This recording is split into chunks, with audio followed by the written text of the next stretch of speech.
Very weird. T3. Here we go. Okay, if you guys Noah Centineo, if I'm saying that right, is heading to Wall Street. The 24-year-old actor is set to star in an upcoming Netflix movie focused on the surge in GameStop stock. People magazine confirmed. Oscar-winning screenwriter Mark Boal, who wrote The Hurt Locker and Zero Dark 30, will write the screenplay, according to Deadline. The film will center on the ongoing battle between the hedge fund and the amateur Reddit traders who caused GameStop stock to skyrocket to more than 1,700% last week through investment apps like Robinhood. Last month, Redditors encouraged each other to buy stock in the beloved video game store, which drove up the price of the company's stock. The hedge fund companies were betting the stock would go down, but the regular investors' interest in the stock caused the price to surge up, meaning hedge funds lost billions of dollars. The actor that will also star in this upcoming film also starred in Black Adam opposite Dwayne "The Rock" Johnson and an upcoming Masters of the Universe film. So, Amanda, yes, what do you think about a movie based on this whole GameStop stock? Is this okay? I have a question about, is this like the fastest they've made a movie about a real life event? Because I feel like Sully, who landed the plane in the Hudson, didn't even get a movie this quick. Fast, right? That it was writing itself. I'm sure that some writer or some producer was just chomping at the I'm loving this. This is gonna make us so much money. 2 weeks old, and they've already got they're already going into production. So that's crazy. Like quiet on the set, they're already there. They got the actors. It feels like it's just the writing part of it. I was gonna say I would worry about this turning into a Game of Thrones situation where the end hasn't been written yet, and you start filming, and then it goes all off. And 2 years later, a more exciting ending would have probably a bunch of people go to jail or something like that, and it's like we saw a happy ending. From the movie. You can't start the film before we know what the outcome is. I feel like this is still an evolving situation. Well, that's what sequels are for. I mean, they might focus on this portion of it that just caused the uproar. The movie ends with a bunch of billionaires crying in their handkerchiefs, wondering why the universe wouldn't let them screw over another dying company like they're used to. Or then I kind of sequel imagine could come them out. shooting it like it would be like the what was that movie? The Facebook movie. The people who made The Social Network. There's The Wolf of Wall Street. There is The Big Short. Those types of movies. I'm hoping it's like that. If it was shot like that, I feel like I could get behind it more because it could go real cheesy real quick. Yeah, I mean, it's to me the funniest thing about this was how the regular, it says right there, the regular, Joe Blow kind of stock investor was able to stick it to these billionaire guys who take advantage of dying companies, literally like robbing from the rich and giving to the poor type of a situation. And they used an app called Robinhood to do it. And the Robinhood people sided with the billionaires. They shut it down so they couldn't do it anymore to spare the billionaires, to save the billionaires. It's the weirdest thing I've ever seen. If they had like a Senate hearing about that or whatever, they need to order those people that they have to sit down and watch like the animated Robin Hood on repeat until they learn the moral of the story. Exactly. Your app this is false advertising. Yeah, all right, exactly. you're robbing from the poor. Something else. Yeah, you're giving to the rich. Like what the hell? It's what's her name who ran for president? Elizabeth Warren. She's probably gonna be in this movie. Like, I'm loving it. Oh no, the tears of billionaires. I know. Are they going to get cameos from real players too? Because I like when they throw those people in the movie too. I love it. I can just see mittened up Bernie Sanders, like, serves you right. Just like he's trying to return soup in a deli. What the hell do you think this is? Taste my coffee. What the hell? But okay, if it's the movie that we're imagining, I could get behind it. but see, that's what people do. That's what people do. We write the movie in our head, right? Yeah. So when it's not the movie that we wrote, we're like, we're all mad. Yes, exactly. Yeah. Has that ever happened to you? How many times have you written a movie in your mind and then not gotten what you wanted?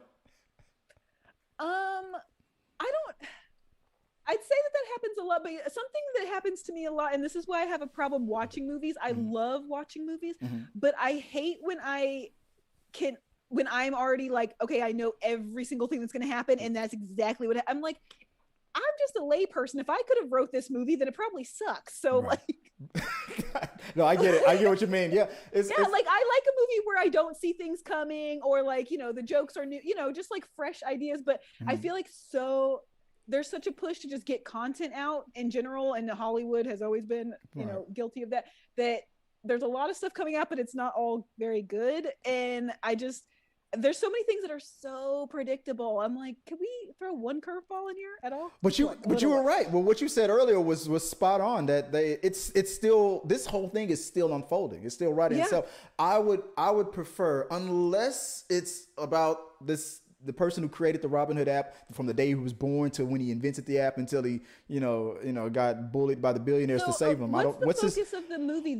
Just the whole thing overall, or is it specifically against Robinhood versus the investors? It's just about that whole situation, about how the Reddit sweaty nerds is what I'm calling them. How the sweaties that's just got super amped up.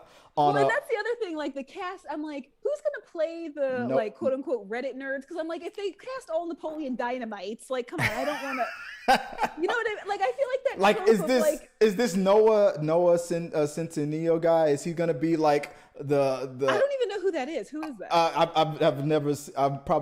He's probably one of those actors that I've seen him in a bunch of stuff, but I couldn't tell you. I know I'm so bad with actors' names. Like, unless it's like literally Morgan Freeman, I know their face, but their names escape me. You're like, but you're not Morgan Freeman. What the? I know. I'm like, are you Morgan Freeman? No, I don't. It's let's see if I recognize this. Oh, I recognize this guy. He's okay. So Noah has been in. He's been in small things, like To All the Boys. That Netflix series was To All the Boys. Oh yes, I didn't watch that, but I know what you're talking about. The Perfect Date. What's something that's more popular? So he's been in a lot of like TV show things like that. He was in the Charlie's Angels movie, the newer one, but. I mean that's about it. But he's about to be an upcoming. So he's up and coming. He from what I can tell with his casting, he could be one of these Reddit guys. I'm pretty sure that's probably who he's gonna play. That's just by looking at him. If I was just to stereotype this guy, if I was to cast this guy, he's a nerd. If I was to stereotype this dude, he's all the way nerd. He's a sweaty nerd. Yeah, sweaty nerd number 3. That's him. But I do the same thing. I think the last time we all did it was with the Justice League movie. A lot of comic book nerds, movie fans like me, they really wrote the script in their head. It should Batman should do this, Superman should do that, blah blah blah. And then when we got what we got, a lot of people were disappointed in it. So I do the same thing. I try to not, make predictions. I just let trust the director. Hopefully they pitched to the producers a script that they could all get behind, and hopefully the image, the vision that they had is displayed correctly. And I'll judge it for whatever I get. That's what I've learned. I ever since people started judging like, oh, this movie is going to suck because Heath Ledger is nothing like Jack Nicholson's Joker. And then what happened? He became one of the most beloved Jokers of all time. So we got to stop writing these movies before they come out. Let's see what happens. So I'm excited for it.